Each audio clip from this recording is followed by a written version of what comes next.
Sukihoto, nama budaya. Mau dengerin ceramah yang seperti apa?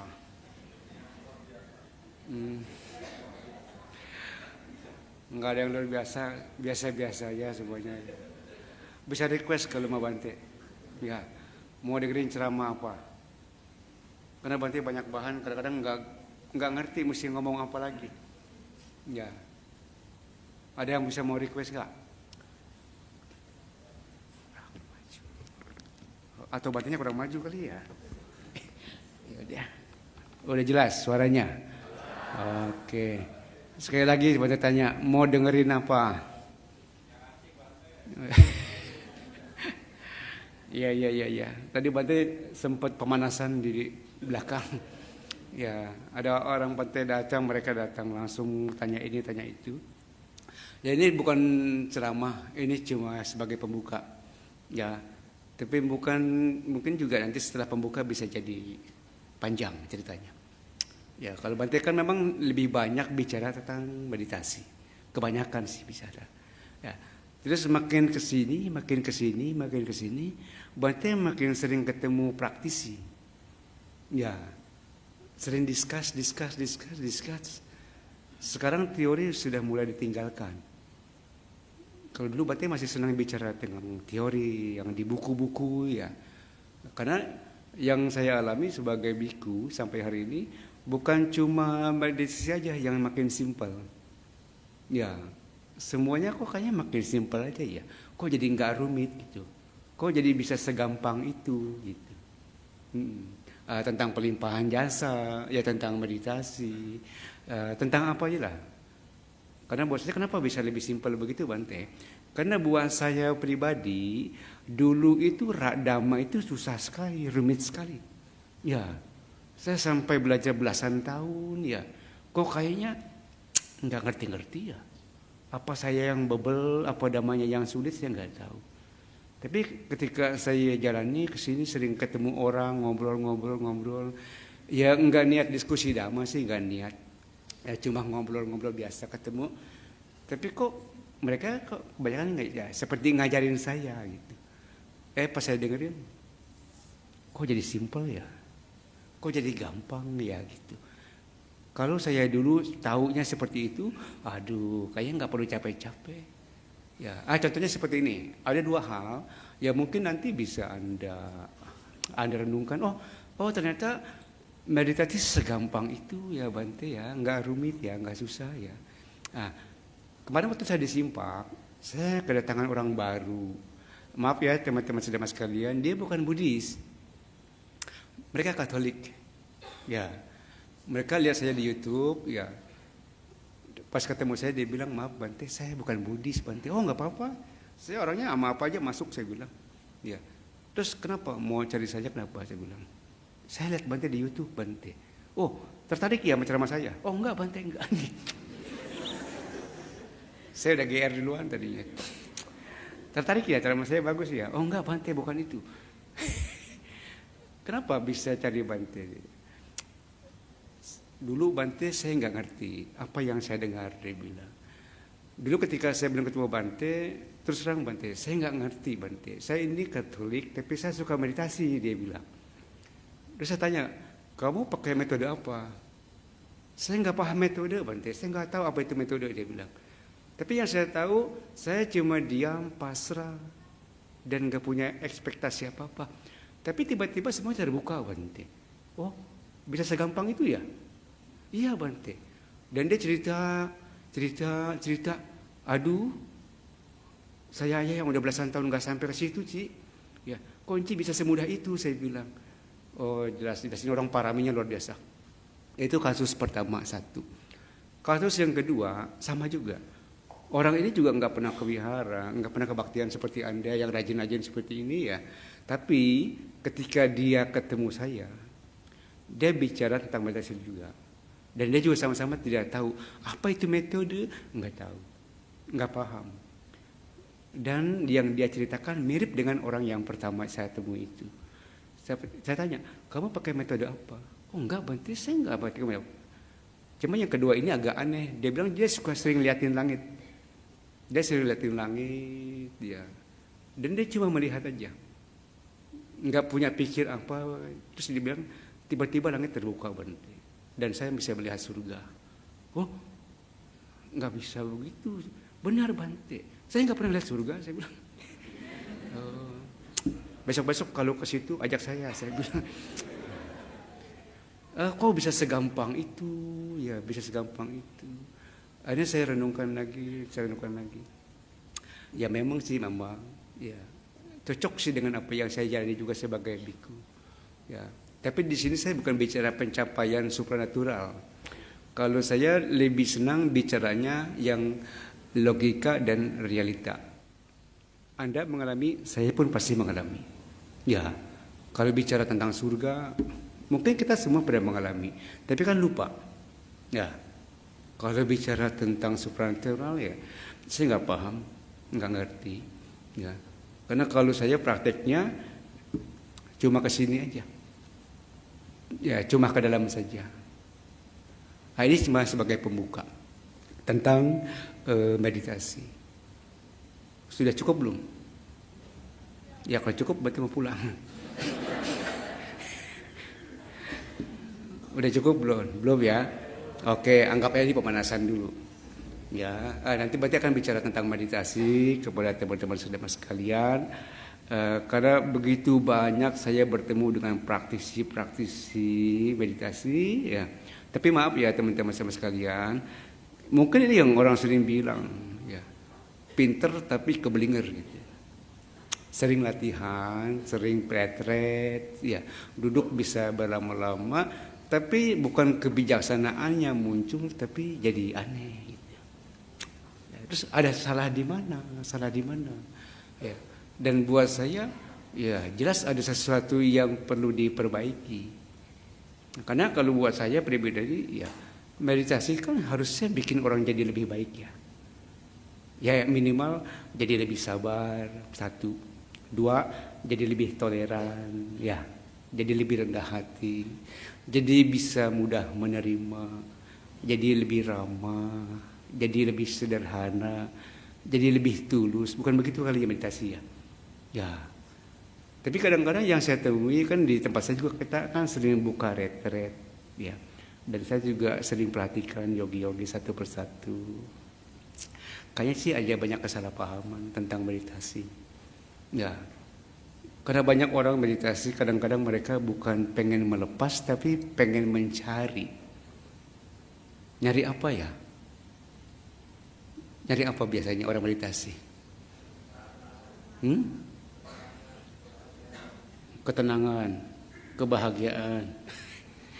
Kadang-kadang kalau orang pengen bahagia, emang belum bahagia. Iya. Kan bahagia gampang sekali. Ya. Emang belum tenang. Iya.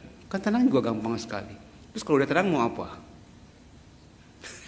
Iya. Mau apa emang? Jadi banyak sebenarnya. Di sini saya ingin berbagi kepada teman-teman semua sekalian. Apa sih sebenarnya tujuan kita meditasi? Ya. Karena sebenarnya intisari ajaran Buddha itu memang adanya di meditasi. Ya. Karena sebagai biku saya juga terus terang saya sembuhnya di meditasi. Ya. Cuma mungkin metode saya mungkin beda dengan yang pernah Anda pelajari atau mungkin yang sekarang sedang Anda dalami, agak sedikit berbeda. Ini saya cuma ingin berbagi-bagi pengalaman. Mudah-mudahan Anda dan saya punya tujuan yang sama. Ya, punya tujuan yang sama. Dan saya selalu bilang ya, dimanapun saya ceramah, saya selalu bilang, kita adalah orang-orang sakit. Betul ya? Anda mau ngaku nggak Anda sakit? Sakit apa? Sakit apa? Cancer. Sakit kantong. Sakit apa? Bukan. Itu mah sakit umum. Ya. Saya selalu bilang dimanapun saya ceramah, kita adalah orang-orang sakit jiwa. Betul ya? Ya.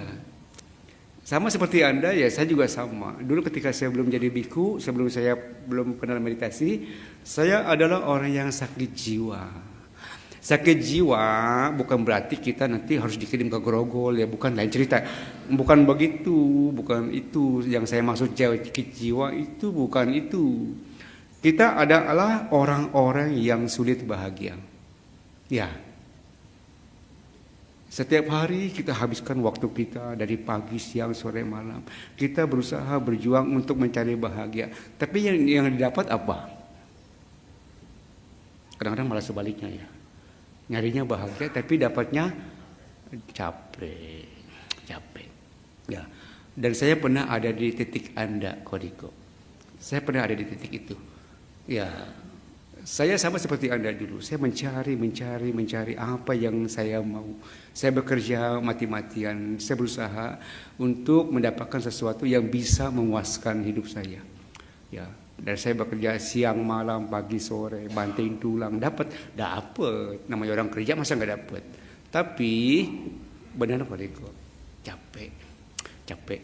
Dan saya sulit untuk bisa tidur nyenyak. Susah juga untuk bisa makan enak. Lucu ya, punya spring bed tapi nggak bisa tidur nyenyak, makanan di mana-mana banyak tapi nggak bisa makan enak. Itu kan orang sakit ya Pak Riko. Sakit. Ya. Kalau orang sehat mau makan apa juga enak. Kalau orang sehat tidur di mana juga jadi, betul ya. Nah, di sini saya ingin berbagi kepada Anda tentang obat yang membuat saya menjadi sembuh. Bagaimana caranya, obatnya apa? Ya, nanti Anda bisa datang ke tempat saya, karena saya ada tulis di satu figura. Mungkin Anda nanti bisa foto itu. Ya, saya tulis begini. Ini tentang pencarian saya tentang obat penyembuh duka pelipur lara. Ya, ini obat yang saya temukan. Saya bilang segini. Saya tulisnya bisa begini. Aku sudah pergi kemana-mana untuk mencari obat pelipur lara, tapi yang aku dapat hanya kecewa. Adakah obat lain yang bisa menyembuhkannya selain daripada penerima? Enggak ada. Karena saya sembuhnya dengan penerimaan, bukan dengan harapan, bukan dengan keinginan, bukan dengan melawan, bukan dengan berkelahi. Ada kan suka kata-kata bijak begini, mengalahkan orang lain itu lebih gampang daripada mengalahkan diri sendiri, betul ya? Mengalahkan ribuan orang itu gampang. Kalau kita punya kuasa gampang. Ya. Tapi akhirnya saya pikir kayaknya kata-kata itu nggak tepat deh. Ya. Karena ini bukan lagi bicara menang atau kalah. Yang buat saya lebih susah untuk berdamai dengan diri sendiri. Ya, dulu karena dalam kepala saya mengalahkan diri sendiri itu susah. Akhirnya saya berantem terus dengan diri sendiri, berkelahi dengan diri sendiri, ingin mengalahkan diri sendiri. Akhirnya ketika saya berusaha seperti itu, ya saya jadi petarung, berantem terus. Karena konsepnya mengalahkan, akhirnya yang ada di kepala saya, bagaimana saya harus berkelahi. Ya saya harus lebih kuat gitu kan. Tapi ketika saya merenung, kayaknya ada yang beda dah. Kayaknya nggak cocok dah kata ini, saya bilang. Ini bukan bicara lagi menang kalah, bukan. Ya, jauh lebih sulit untuk berdamai dengan diri sendiri. Tapi ternyata nggak susah-susah amat ya. Berdamai dengan diri sendiri susah nggak? Terus gimana tuh kalau susah? Hah? Nggak ketemu? Ya, memang saya pun terus terang teman-teman sekalian belasan tahun saya berusaha bagaimana caranya berdamai dengan diri sendiri. Karena sebagai manusia apalagi saya laki-laki, ya saya tinggal hidup besar dewasa di lingkungan yang membuat saya bagaimanapun saya harus berani dan saya harus melawan. Ya. Dan itu sangat sulit buat saya untuk merubah karakter Koriko. Susah sekali. Ya. Dan saya pergi jauh ke negeri orang ya. Saya ke Myanmar, ke Thailand, cari obat. Saya pengen sembuh. Saya nggak mau kelahi terus ya. Saya nggak mau berantem terus. Karena sama seperti Anda, nggak ada orang yang hidup dalam konflik itu bahagia, nggak ada. Ya, Semua orang sebenarnya sih ingin hidup damai, bahagia. Tapi kadang-kadang kenyataan hidup memaksa kita untuk konflik. Betul ya? Apa kitanya yang suka konflik? Nggak tahu lah. Itu mah urusan Anda. Ya. Kalau urusan saya seperti gitu. Dulu saya sering kali konflik. Ya, konflik fisik dan konflik batin. Dan di satu titik saya merasa capek. Saya pengen sembuh dari semua ini. Terus saya belajar di Indonesia. Ya, saya ikut retret ke sana ke sini, nggak ketemu. Oh ya, mungkin saya orang angkatan pertama dulu waktu di Indonesia mulai ramai-ramainya retret. Ya, saya tinggalkan kesibukan saya, cuma ingin sembuh dari masalah yang saya derita ini gitu ya. Tapi ketika saya ikut retret 10 hari, pulang bukan makin sembuh. Ya, makin parah. Ya, di tempat retret saya bukannya berobat. Ya. Makin jadi. Ya. Karena saya nggak tahu, oh ternyata meditasi nggak seperti itu harusnya. Ya mungkin kayak wajar lah masa-masa pencarian. Saya pikir sih wajar, banyak kekeliruan, ya banyak kesalahan. Saya pikir wajar. Nah, akhirnya ketika satu titik saya berhenti meditasi, saya dapat apa yang saya cari. Nah, di sini bukan berarti Anda punya alasan untuk berhenti meditasi. Saya berhenti karena saya udah melintang kemana-mana. Kalau Anda makan belum? Ya. Yang kalau Bante, udah nggak usah meditasi, nanti juga datang sendiri. Bukan begitu maksudnya. Ya, saya berhenti karena saya merasa nggak dapat apa-apa dalam meditasi. Ya, saya sudah ke Myanmar, bolak-balik, ketemu saya ada latihan, ketemu mereka. Pulang dapat apa? Nggak dapat apa-apa. Ya, saya pergi ke Thailand, ya, cari lumpo ini, lumpo itu, ketemu dengan mereka latihan. Pulang dapat apa? Nggak dapat apa-apa. Ya. Tapi setelah waktu berlalu begitu lama, panjang. Oh ternyata sebenarnya saya dapat. Ketika ketemu dengan mereka saya dapat. Tapi batin saya belum bisa mencerna. Kalau kayak orang, giginya belum ada. Ya, jadi belum bisa. Terus ya mungkin batinnya juga seperti perut belum bisa mengunyah, mencerna makanan yang seperti gitu. Nah, seiring waktu saya terus latihan. Ya itulah teman-teman sekalian. Oh ternyata semua kok sekarang kok jadi lebih simpel ya. Jadi lebih gampang. Dan satu kata yang saya pakai di mana-mana. Ya, dan ini saya selalu berbagi kepada siapa saja. Bagaimana sih kita jadi orang damai bahagia? Cuma satu kata, nerima aja. Enggak usah nolak kenyataan, enggak usah marah sama kenyataan, enggak usah tanyakan apa sih kenapa ini begini kenapa, enggak usah terima lagi, jalanin aja, emang udah waktunya. Ya, makin dipertanyakan, makin tidak ketemu jawaban, makin penasaran kita dengan hidup, karena orang ingin selalu jawabannya yang indah-indah, ingin selalu jawabannya yang memuaskan dirinya. Oh nggak bisa, ya. Makin dicari, makin tidak ketemu. Makin ditanyakan, makin tidak ada jawabannya. Ketika saya diam, dia datang memberikan arti. Cuma masalahnya, yaitu tiap tadi. Dulu saya tidak paham bagaimana caranya berhenti. Yang saya bilang diam tapi tahu tapi diam. Nah itu dulu saya nggak paham. Ya, pas saya paham. Oh begini caranya, ya. Oh begini caranya berhenti. Oh ini namanya tenang. Oh ini namanya damai. Sekarang saya mungkin ya dibanding Anda saya jadi lebih sehat. Dibanding Anda ya, tapi saya nggak tahu. Ya, Anda orang sakit, saya juga orang sakit. Ya, tapi ya mungkin saya lebih sehat sedikit dibanding Anda. Bukan berarti saya sudah sembuh, belum sembuh. Kalau bahasa saya masih berobat jalan. Iya kalau bahasa saya, iya masih berobat jalan. Jadi ada kemungkinan sakit lagi nggak tuh? Ada kalau malas berobat. Ya, iya. Kalau Anda malas berobat, ya ada kemungkinan sembuh lagi. Makanya sekarang hidup saya, ya udahlah saya nggak bakal ngapain dah. Jadi biku. Saya juga nggak mau banyak acara yang buang-buang waktu. Ya, sebenarnya juga saya malas ceramah begini. Saya diundang Pak Sarwan juga saya nolak terus. Ya, buat saya buang-buang waktu. Waktu saya habis. Kalau sampai ke sini waktu saya habis. Di jalan saya berjam-jam jalan ya. Tapi Pak Sarwan masa terus saya juga jadi nggak enak hati jadinya. Karena buat saya sekarang lebih banyak enakan diam daripada ngomong. Enakan sendiri daripada rame-rame. Kalau buat saya, bukan sombong, bukan saya udah gak ketemu orang, bukan. Oh enggak. Ya karena memang itu yang saya rasakan, memang enaknya sih seperti begitu hidup. Lebih enak sepi, lebih enak sendiri, lebih enak diam. Enggak apa-ngapain sih, enggak agi begini, enggak begini. Agi diam aja.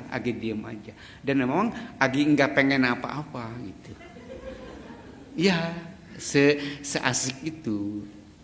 Di Simpak saya sering nolak makan siang, saya nggak mau makan siang. Ya, saya cukup sarapan pagi selesai. Berarti kenapa nggak mau makan siang? Karena ketika saya tidak makan siang, saya punya waktu panjang. Ya, dari jam 7 sampai jam 12, saya punya waktu 5 jam. Dan buat saya itu indah sekali. Kalau saya pakai makan, waktu saya habis buat makan. Ya ketemu orang, begini begitu. Yang kenyang cuma perut, tapi batin saya nggak kenyang gitu. Cuma ketika saya tidak makan, saya cuma diem, perut saya kenyang, batin saya kenyang. Jadi enakan nggak makan dong kalau begitu ya. Iya. Habis perutnya kenyang, ya batinnya kenyang. Kok bisa begitu Bante? Saya juga nggak tahu. Ya. Tapi yang pasti saya lebih senang sepi-sepi, lebih senang diam, lebih senang sendiri, nggak ngapa-ngapain, nggak sibuk-sibuk amat tuh ngerjain ini, ngerjain itu, enggak. Kadang-kadang cuma diem, tapi bukan ngelamun ya, sorry ya. Ya takutnya diem ngelamun, entah kesambet takutnya. Enggak, cuma diem aja, cuma tahu apa-apa. Ya itu cuma begitu aja gitu. Dan buat saya itu asik sekali ya. Buat saya itu asik sekali. Akhirnya apa yang saya lakukan di keseharian itu saya pakai ketika saya duduk meditasi. Saya cuma diem aja, nggak pengen apa-apa. Saya juga sedang tidak menghindari apa. Saya juga sedang tidak mengejar apa-apa. Akhirnya satu titik saya ngerti. Oh ini namanya istirahat. Oh ini namanya istirahat. Jadi buat saya sekarang waktu saya lebih banyak dipakai untuk istirahat. Ya, banyak umat suka tanya sama saya. Tadi juga saya di dalam ditanya, Bante butuh istirahat nggak? Ini saya istirahat, dia bilang. Emang istirahat bagaimana? Saya bilang. Ini kan saya lagi duduk aja, lagi ngobrol. Ini kan istirahat, saya bilang. Mungkin mereka pikir istirahat itu baring-baring. Oh enggak gitu kali.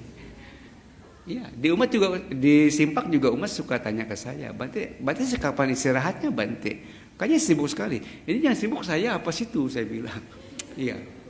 Saya perasaan saya nggak sibuk-sibuk ya. Tapi mereka bilang, kok Bante kayaknya nggak pernah berhenti ya. Saya kok kayaknya nggak apa-ngapain. Saya istirahat terus saya bilang tiap hari. Maksud dia, kok Bante nggak tidur siang? Loh, lucu lah kalau tidur siang. Kok Bante nggak istirahat? Kok Bante selalu begini? Oh, saya bilang saya istirahat gitu.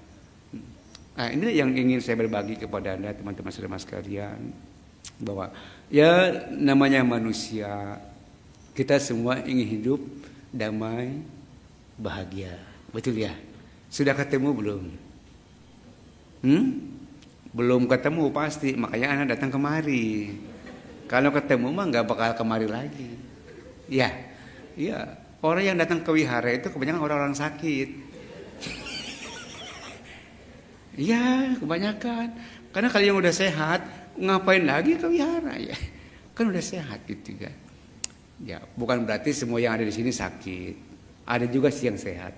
Ya, cuma nggak percaya dirinya sehat gitu. Masih butuh kepastian lagi dari Bante.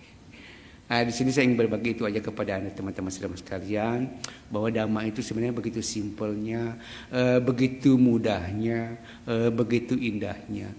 Kemarin saya kedatangan tamu, saya nggak kenal siapa mereka, biku, dua-duanya biku, Ya, orang Indonesia tapi tinggalnya di negeri orang. Ya, tinggal di negeri orang. Kemudian dia sedang ada waktu 2 minggu, dia sedang pulang ke Indonesia. Terus nggak tahu karma kita bagaimana kita bisa bertemu, saya juga nggak tahu, saya nggak kenal dia nggak kenal saya.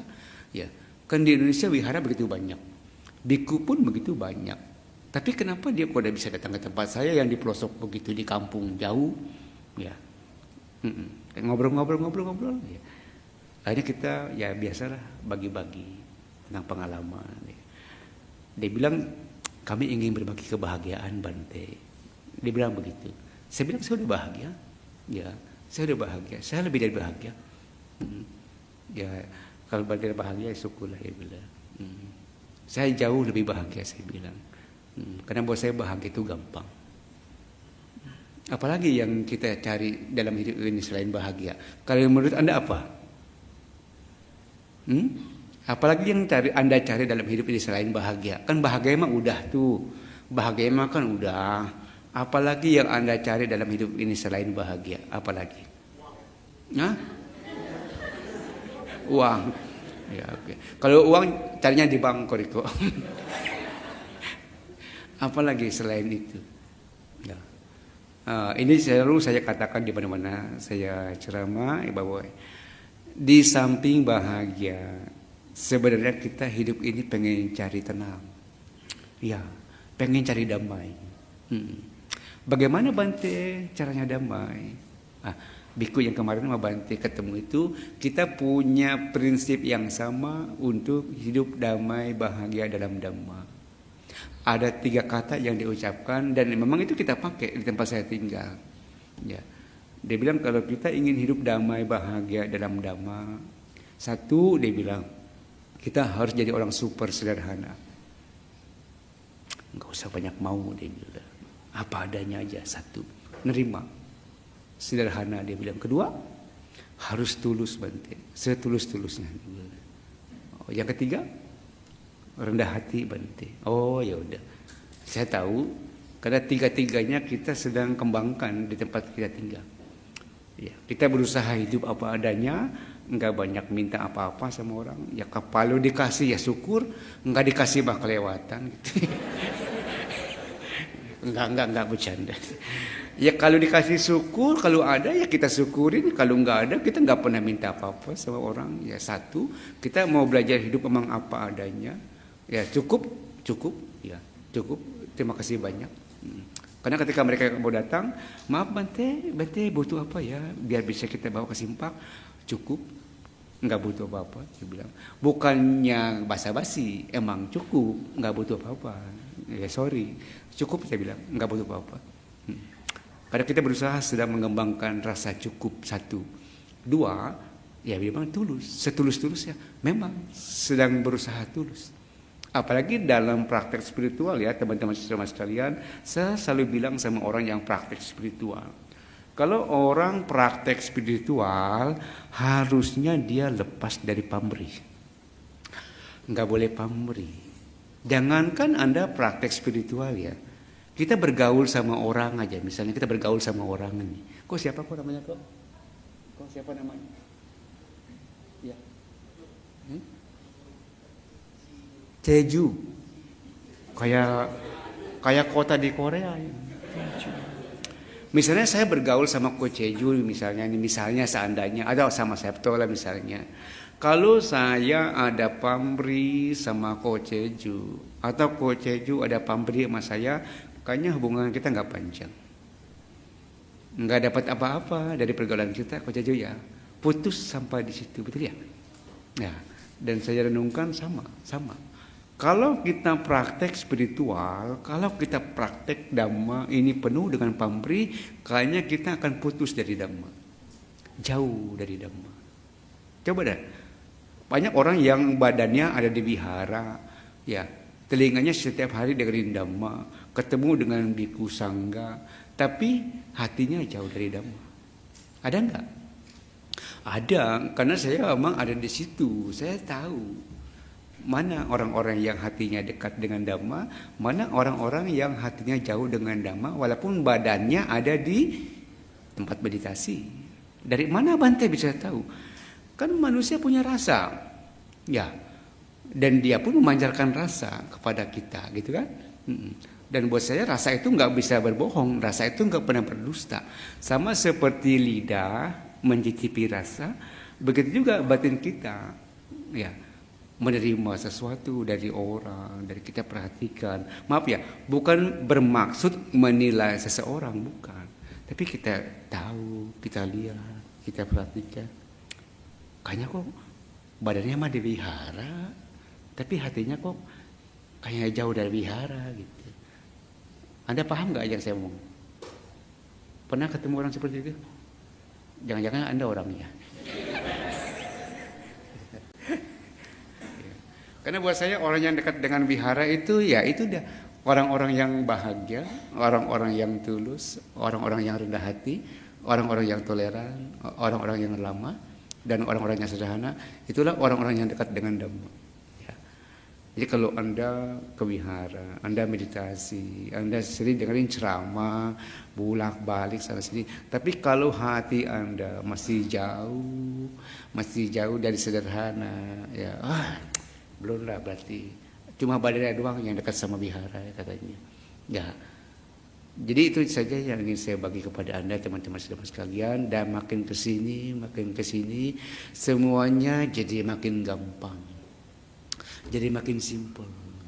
Intinya saya selalu bilang kalau ada orang tanya saya, Bante bagaimana sih Bante sebaiknya jadi umat Buddha? Udah kok jadi orang baik aja, kan simple ya kok ya. Jadi orang baik kan universal ya. Jadi orang baik susah apa enggak? Gampang enggak jadi orang baik? Gampang, susah kalau dianya jahat. Ya kan? Ya. Karena secara alami kita ini semua ingin jadi orang baik, betul ya? Ada enggak orang yang sejak lahir ketika ditanya punya cita-cita apa, pengen jadi orang jahat, Bante, ada enggak? Enggak ada. Enggak ada. Secara natural semua manusia ini pengen jadi orang baik. Ya. Tapi bagaimana caranya jadi orang baik? Nah, 3 hal itu kalau Anda ingin berkembang dalam Dhamma ini, kalau Anda ingin benar-benar merasakan, ya, oh ternyata benar ya, Dhamma itu indah. Indah di awal, indah di tengah, indah di akhir. Ya saya bilang tadi, yang 3 itu harus Anda pakai, harus Anda bawa. Anda harus jadi orang yang rendah hati, Anda harus jadi orang yang tulus, kalau bisa benar-benar tanpa pamrih. Kalau saya bergaul dengan Septo misalnya, atau dengan siapa, Jeju tadi, ya misalnya kita bergaul benar-benar tanpa pamrih lah ke Jeju ya. Kira-kira bisa jadi saudara enggak? Bisa. Mungkin, bukan mungkin ke Jeju. Kalau kita bergaul tanpa pamrih nih, bisa lebih dari saudara enggak? Bisa lebih dari saudara ke Jeju, bisa.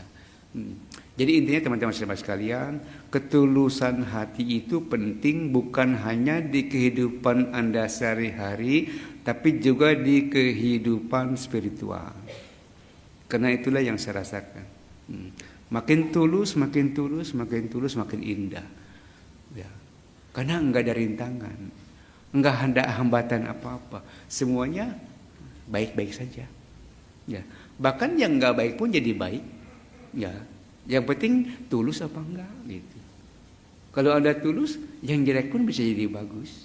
Tapi masalahnya susah ya jadi orang tulus ya. Susah.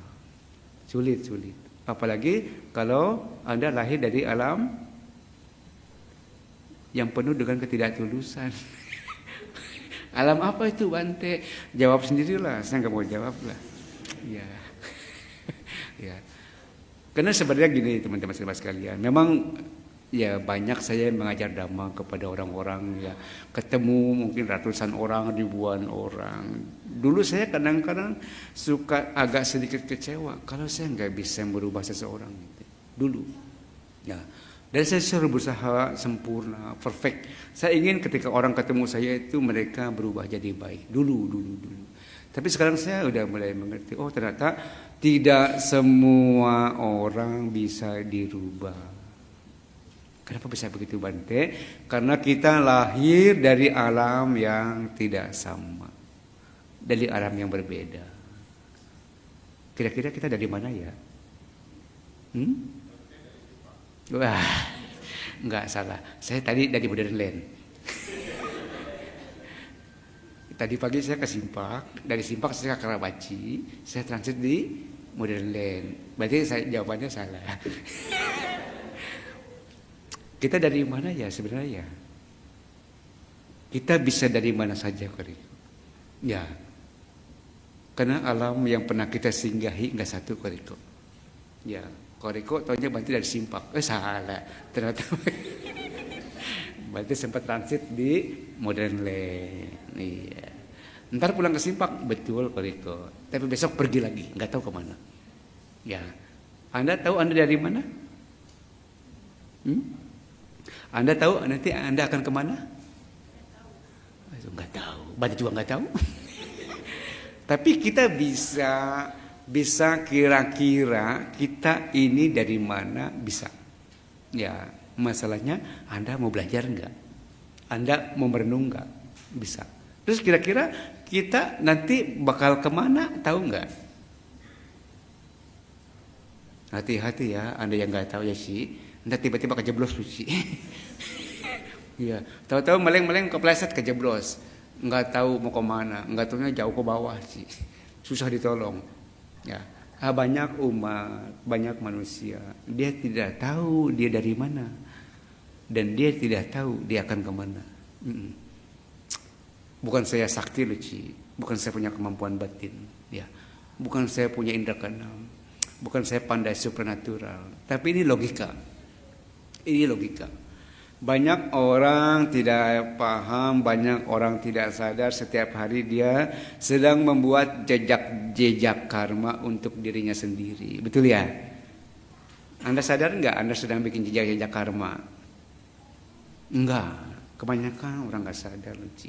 Mereka omong sembarang, mereka pikir sembarang, mereka berbuat sembarang, dan mereka tidak memperhatikan kemana ini sedang membawa dirinya sendiri. Itu dia satu.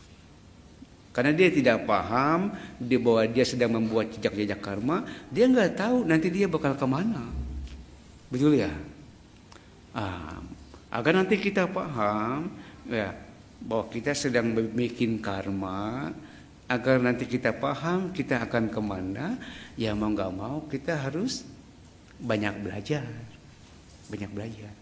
ya. Dan saya sedang mempelajari begitu banyak hal, ya. Dan saya sekarang lebih senang bicara tentang abhidhamma. Tapi abhidhammanya beda dengan yang asin keminda, nggak sama. Nggak bicara tentang somanasa, sahagatang, ditigata, sampaitang, asangkarikang, ekang, ya. Nggak bicara tentang bahasa Pali yang rumit-rumit. Coba bicara tentang batin aja. Kalau di kelas-kelas abhidhamma kan nama rupa ya ceritanya ya. Apa sih nama rupa? Batin dan jasmani. Tapi saya potong. Saya coba bicara tentang batin. Ya. Karena jasmani nanti ngikutin batin. Kalau orang tidak belajar, ketika dulu saya tidak belajar, batin saya mengikuti jasmani. Dulu ketika saya tidak belajar. Tapi ketika setelah saya banyak belajar, sekarang saya balik. Jasmani saya ikut batin saya. Makanya sekarang saya bisa tahu, oh saya lagi ke sini, saya lagi di sini, saya lagi di sini. Kalau Anda tahu Anda sedang di mana, kemudian Anda tahu Anda akan kejeblos, kira-kira Anda terus apa udah? Ya, tapi kalau Anda tahu Anda sedang ada di mana, Anda tahu ini Anda sedang dibawa ke tempat yang lebih baik, Anda terus atau sudah? Nah, itulah masalahnya. Udah tahu belum sedang ada di mana? Sedang ada di fluid, Dhamma Sukha. Iya. Nah, inilah teman-teman saudara sekalian yang perlu kita renungkan dalam hidup kita di keseharian, karena Dhamma itu sebenarnya tidak ada di mana-mana, tidak ada di wihara, tapi Dhamma itu ada di keseharian. Dan biasanya hari-hari kita penuh dengan bahaya. Coba dah Anda renungkan dah. Karena saya begitu banyak bertemu dengan orang, ya. Bahkan di tempat meditasi pun dia tidak sadar bahwa dia sedang menempuh bahaya. Ya, banyak kan di tempat meditasi orang-orang aneh ya. berkelahi sesama yogi, ada ya? Ya, atau enggak berkelahi dengan yogi, berkelahi dengan dirinya sendiri, ada ya? Marah sama keadaan, ya, protes ini, protes itu. Selalu ada saja yang tidak cukup, selalu ada tidak sempurna, bikin mereka kecewa. Teman-teman sekalian, penting buat kita untuk memahami sedang ada di mana kita sekarang. Ya. Dan untuk bisa memahami itu, Anda tidak perlu jauh-jauh buka suta ini, suta itu. Ya, Anda nggak perlu bawa buku tebal-tebal, bahas dhamma, bedah buku. Anda cukup aja menyelani batin Anda sendiri. Ya, cukup masuk ke dalam diri Anda sendiri, dan Anda harus punya hati yang jernih agar Anda bisa memahami, oh, saya sedang ada di sini. Kalau orang waras ketika dia sedang salah jalan, dia pasti akan putar arah kali ya. Betul. Tapi kalau yang nggak waras, udah salah jalan, tanggung. Entah juga di sana ada jalan, ya enggak. Pertanyaan saya, ini kita sedang waras atau sedang tidak waras? Banyak nggak waras. Ya, makanya Bante bilang kita semua sedang sakit. Kita semua sedang sakit, ya, dan kita semua pengen sembuh, ya, dari sakit yang sedang kita derita. Masalahnya kalau Anda tidak merasa Anda sakit, itulah kekurangan Anda. Karena kalau orang tidak merasa dirinya sakit, dia tidak akan cari obat buat sembuh, betul ya? Tapi kalau saya dulu saya merasa sakit, akhirnya saya cari obat. Sama seperti Ko Joni. Waktu dia sehat, dia nggak cari obat, nggak cari dokter. Pas sakit baru sibuk sendiri. Bagusnya dia ngerti dia sakit. Ya, begitulah yang ingin saya bagi teman-teman sekalian. Dan dhamma ini buat saya menyembuhkan. Ya, buat saya sangat menyembuhkan. Kemarin Koriko mungkin foto kali ya, Bante tulis di belakang Bante ya. Tentang meditasi, teman-teman sekalian, dan menurut saya ini mungkin bisa Anda pakai walaupun Anda tidak ada siapa-siapa, Anda bisa praktek sendiri.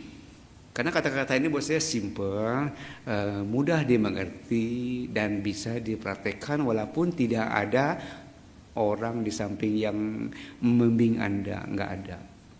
Karena buat saya kata-kata ini sangat logik. Begini kata-kata saya. Meditasi adalah murni tentang pelepasan. Betul tak Koriko ya?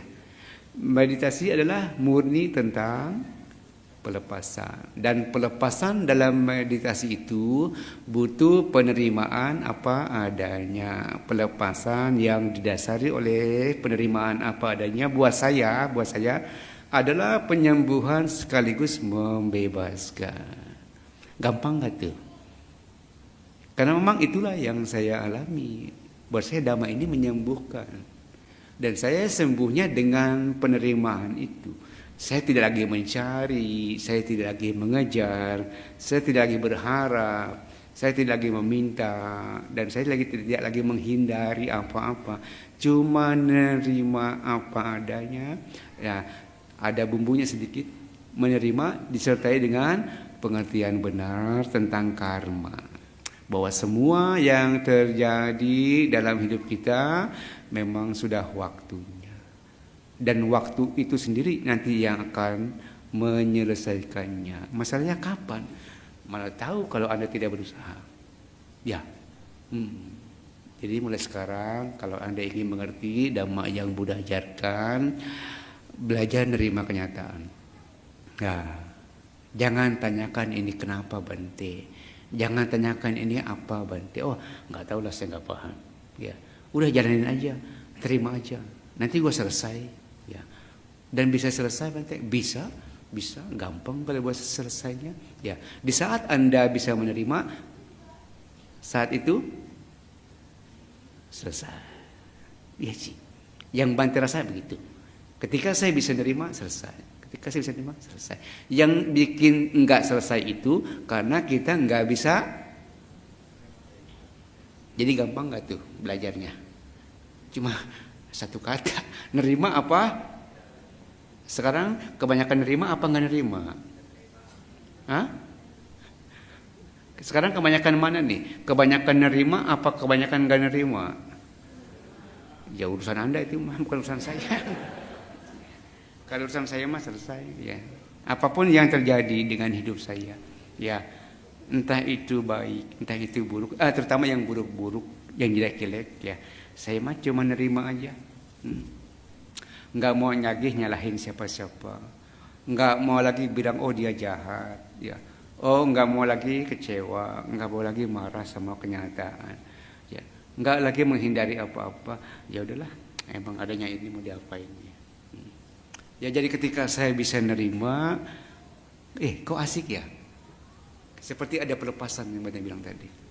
Nah, seperti ada penyembuhan dan hidup saya tidak lagi banyak terbebani oleh masalah. Ya, walaupun umat setiap hari datang ke saya kasih masalah, saya terima. Ya, benar sih. Di Simpak Bante, aduh pasien Bante banyak sekali ya. Dan saya nggak pernah tolak pasien datang. Saya terima terus. Saya terima. Ambil terus ya, tapi saya lepas lagi. Kan bukan urusan saya, urusan dia kan. Ya. Ngapain saya pusing-pusing ya? Kan ada umat suka tanya, Bante siapa nggak pusing Bante itu? Orang ngomong, ngapain saya pusing? Bukan urusan saya kok. Urusan saya kan cuma mendengar aja. Saya bilang, masalah mereka. Saya bilang.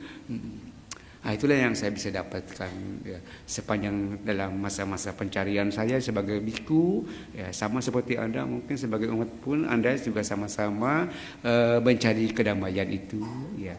Dan buat saya kedamaian tidak bisa dicari, nggak bakal ketemu mau cari kemana juga ya, karena saya udah pergi kemana-mana cari kedamaian nggak bakal ketemu. Dia mah nggak bisa dicari, dia mah cuma bisa dirasain doang. Masalahnya kalau Anda nggak bisa nerima, kalau Anda nggak ngerti nerima, Anda nggak akan nggak bisa ngerasain apa itu damai bahagia. Oh nggak bakal bisa, nggak mungkin. Ya, carilah damai kemana-mana, nggak bakal ketemu, karena dia nggak bisa dilihat sama mata. Ya, tapi dia bisa dirasa dengan.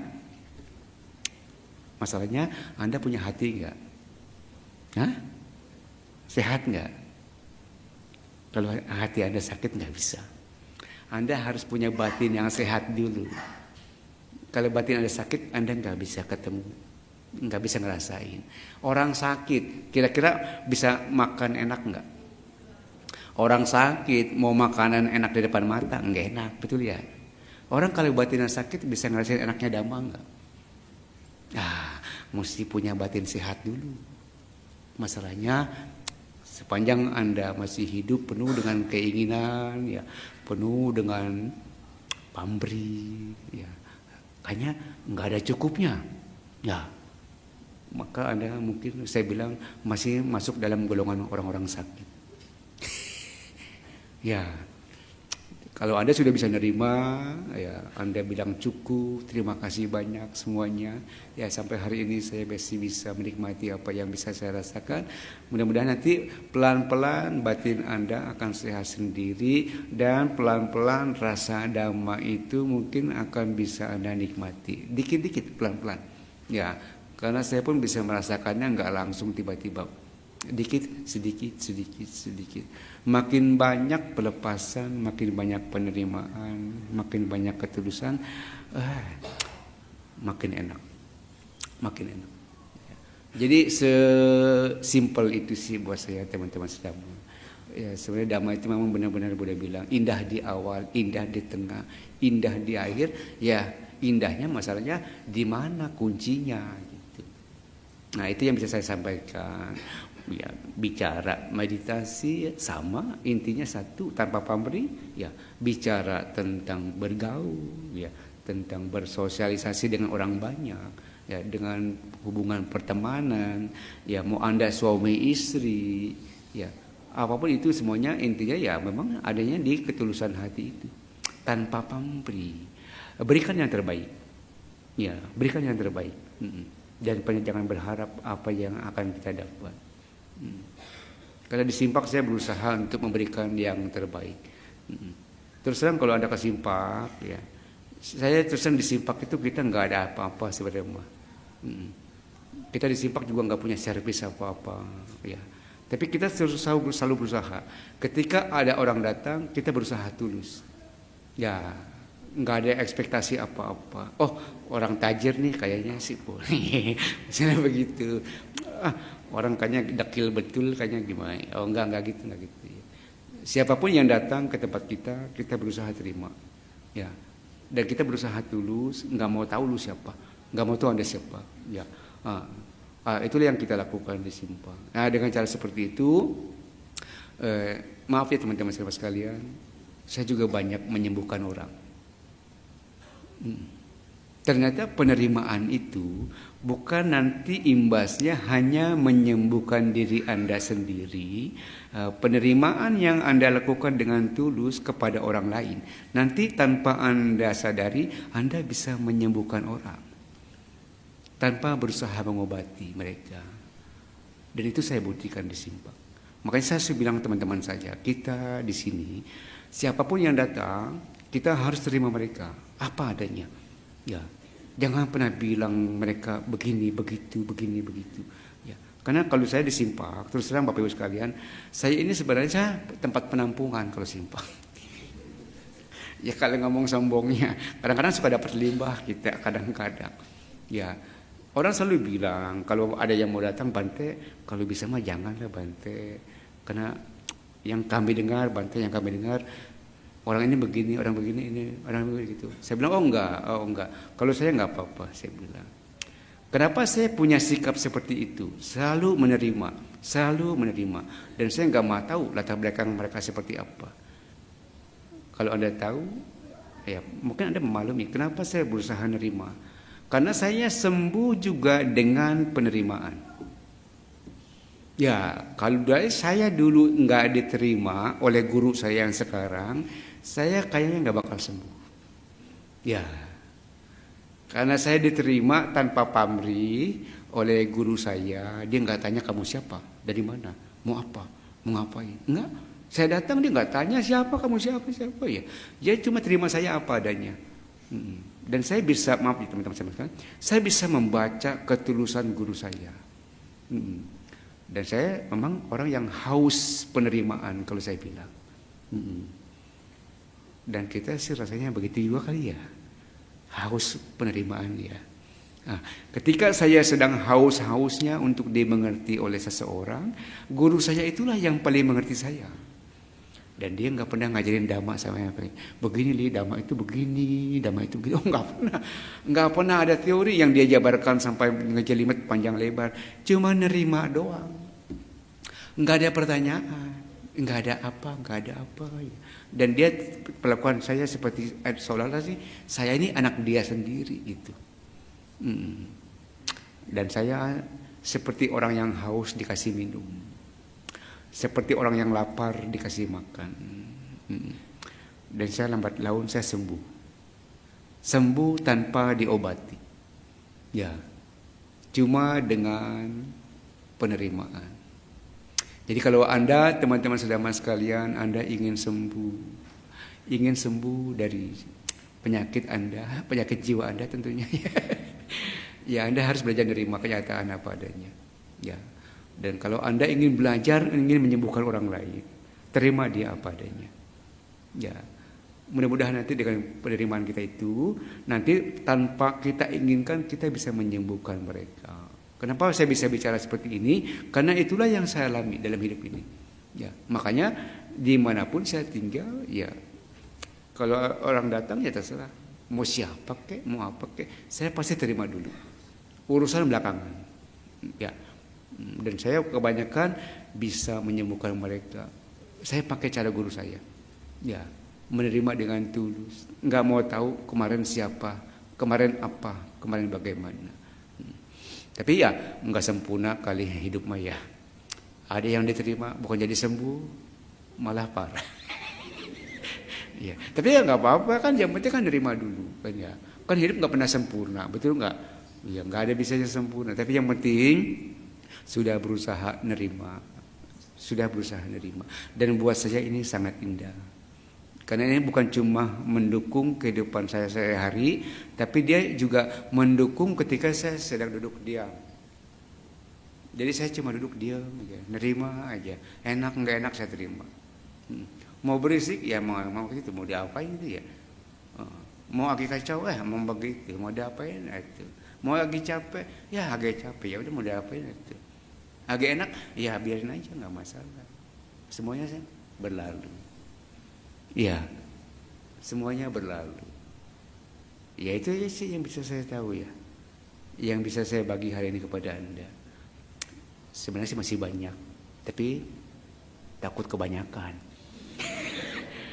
Ya, takut kekenyangan tak muntah. Ya, orang kalau perut bayi dikasih makanan banyak muntah. Sayang ngasih makanan terlalu banyak. Nah, itu yang bisa saya sampaikan kepada Anda teman-teman sekalian. Apapun masalah yang sedang Anda hadapi saat ini, intinya cuma satu, karena Anda tidak bisa menerima kenyataan. Itu aja sih sebenarnya. Ya. Jadi kalau Anda ingin masalah Anda selesai, cobalah terima kenyataan itu apa adanya dan belajarlah untuk bisa menerima karma. Jangan cuma memahami karma. Karena banyak orang paham karma, tapi ketika karma itu ada di depan mata, yang jelek-jelek tentunya dia nggak bisa nerima. Ya, kalau kita sudah bisa memahami karma, yang jelek jadi bagus. Ya, yang buruk jadi indah. Kenapa bisa begitu, Bante? Ini yang saya pahami dalam latihan saya, teman-teman sekalian. Dulu saya nggak mengerti. Dulu saya nggak paham bahwa setiap kali saya berusaha dibersihkan oleh alam, saya malah mengotori diri saya sendiri dan saya tidak mau dibersihkan. Tapi saya nggak sadar ternyata sikap saya itu malah salah. Anda paham nggak apa yang saya baru tadi? Kalau Anda cerdas, Anda pasti paham. Masalahnya saya nggak tahu di sini banyak yang cerdas atau yang tidak cerdas. Saya ingin membuat Anda cerdas. Ya, maksudnya cerdas secara spiritual. Karena ini penting. Enggak ada sekolahannya. Anda nggak bisa cari semua sekolah di mana, nggak ada. Ya, sekolahannya adalah ada di kehidupan sehari-hari. Dulu saya nggak paham. Ketika saya pengen bersih-bersih, ya, saya ingin hidup damai bahagia. Tapi ketika ada orang bantu saya bersih-bersih, saya nggak mau terima. Saya nggak bisa terima. Tapi sekarang, aduh, mau diapain juga saya terima. Yang baik saya terima, yang jahat juga saya terima. Dulu kalau orang jahat sama saya nggak bisa terima. Kalau kita dijahatin sama orang, kita nggak terima, karma kita berkurang atau bertambah? Siapa yang nambahin? Siapa yang nambahin? Dia mah cuma nambahin secomot. Kita namanya 2 karung, 3 karung. Sekarang saya paham. Oh, ternyata ini ya yang maksudnya sedang dibersihkan gitu. Sedang dimurnikan katanya. Makin lama makin saya paham. Oh, ternyata karma buruk itu bisa dihapus. Ya, karma buruk itu bisa dikurangi. Kan kalau dapat yang lain mah karma buruk bisa dihapus ya. Bisa nggak karma buruk bisa dihapus yang di tempat lain? Bisa nggak? Bisa. Kita kalau kita umat Buddha, karma buruk bisa dihapus nggak? Nggak bisa. Pindah aja ke tempat yang lain. Kan bisa di sono. Di kita kan nggak bisa, ngapain sih capek-capek? Ya.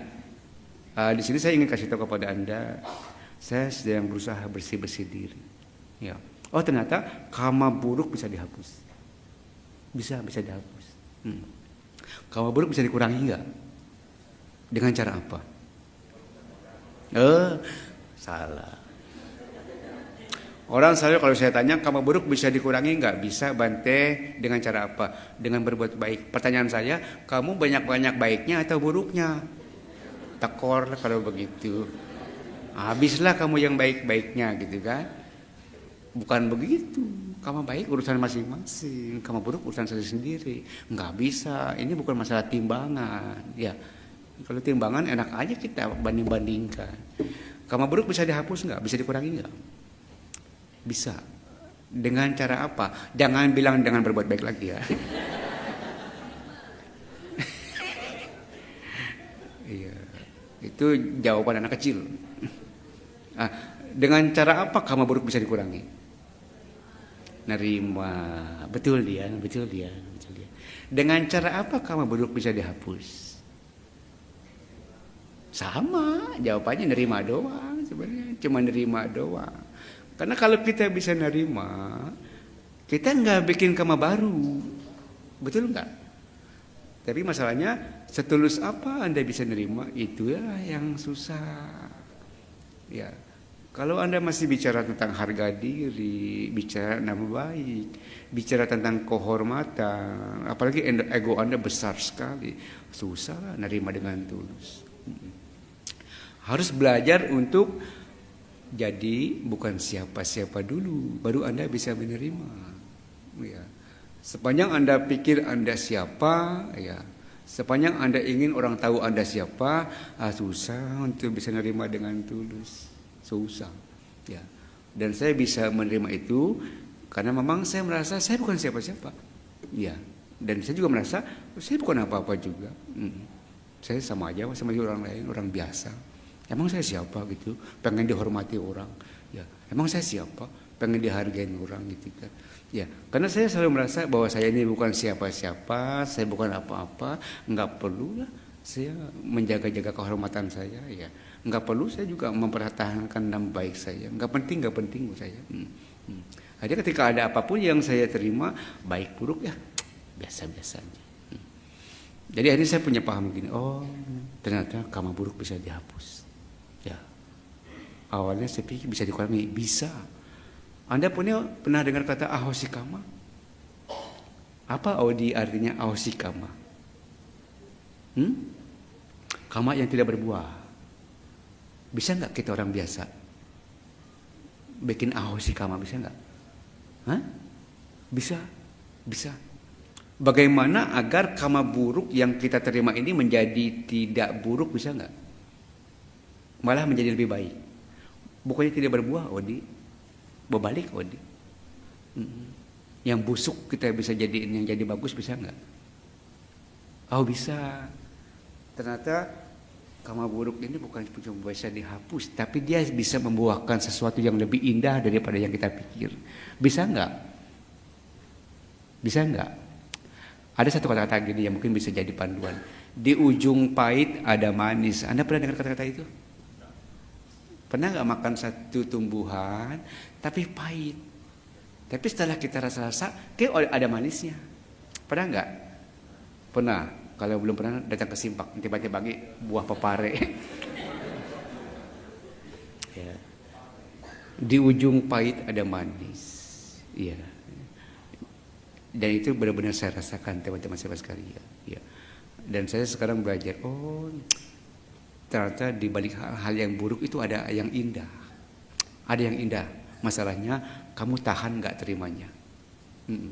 Kalau kamu tahan, saya bilang tadi, di ujung pahit nanti ketemu manis. Ya. Di dalam gelap nanti akan ada terang katanya. Di jalan buntu Anda akan ketemu jalan. Banyak-banyak hal seperti itu yang saya bisa rasakan. Jadi karma buruk dalam kita ini bukan cuma bisa dihapus, Anda bisa merubah jadi indah. Ya, kalau Anda bisa seperti itu, enggak sia-sia Anda jadi umat Buddha. Karena saya sudah bisa merubah itu. Dulu yang buruk-buruk bikin saya jadi tambah buruk. Dulu saya bisa lebih jahat daripada orang yang jahat sama saya. Ya, bisa enggak begitu? Kan kita kadang-kadang suka sombong begitu ya. Saya tuh Bante, kalau dibayain orang saya bisa lebih baik Bante. Tapi kalau dijahatin, saya bisa lebih jahat. Ada yang begitu ya. Oh, kalau sekarang enggak gitu. Iya. Enggak masalah. Ya, sekarang dijahatin orang, saya bisa jadi tambah baik. Baik sama siapa Bante? Minimal kepada diri saya sendiri. Ya, makin dijahatin orang, saya jadi makin tahu bagaimana caranya mencintai diri sendiri. Betul nggak? Ya, karena saya sering jadi begitu kan, saya jadi tahu bagaimana caranya bikin saya bahagia. Saya juga nggak mau bikin saya susah lagi. Ya, dulu ketika saya nggak tahu, ketika dijahatin orang, yang jahatin memang udah selesai, saya belum selesai. Ya, sekarang dia belum selesai, saya udah dibalik. Terserah, kalau dia mau terusin terserah, tapi saya udah selesai. Bagaimana selesainya? Yaitu dia Bante tadi bilang dengan nerima. Ya udahlah, terserah lah mau diapain terserah. Enggak apa-apa ini. Ya. Dibilang jelek juga enggak jelek-jelek amat segini mah ya. Iya kali. Mau dibilang jelek pas ngaca, enggak tuh masih segini aja ya. Dibilang bagus pas ngaca, enggak bagus-bagus amat sih masih segini-segini aja ya. Yang merubah kita siapa sih sebenarnya? Mulut orang apa diri sendiri? Tapi selama ini kita terjebak sama mulut orang ya. Terjebak oleh perlakuan orang. Betul ya? Dulu itulah saya. Dulu saya. Kalau saya dibilang jelek, saya ngaca, oh jeleklah saya. Kalau dibilang ganteng, saya ngaca, jelek pun merasa ganteng. Tapi sekarang apa adanya. Inilah adanya. Ya, dan itu lebih asik saya bilang daripada hidup penuh dengan kepalsuan, kepura-puraan, kebohongan, menipu diri sendiri. Ya, tidak mau berdamai dengan diri sendiri. Inilah teman-teman saudara sekalian yang bisa saya bagi kepada Anda. Intinya cuma di situ saja. Berdamailah dengan kenyataan. Terima apa adanya. Jangan salahin apa-apa. Jangan salahin siapa-siapa. Ya. Dengan cara seperti itu, mungkin Anda akan jadi orang yang damai, bahagia. Kemarin ada tim. Belum selesai. Dia udah sadu.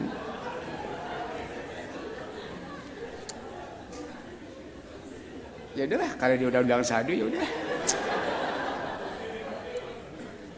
Jadi nggak enak. Mau terus ya udah. Ada yang mau tanya? Kita apa jam berapa ya kalau kebaktian di sini ya?